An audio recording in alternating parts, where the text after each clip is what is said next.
Hi, I'm Grace, part of the Jenno's team in Blaby Town Centre. Today I'm going to show you how to make a face covering without any sewing required, so that you can shop local and stay safe.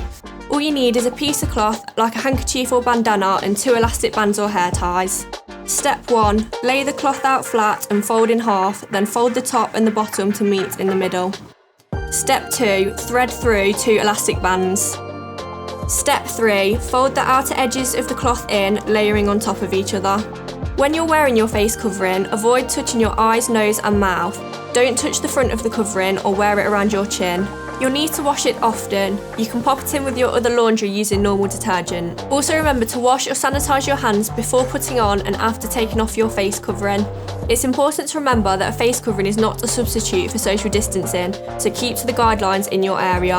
I hope you found this useful, and remember, shop local and stay safe.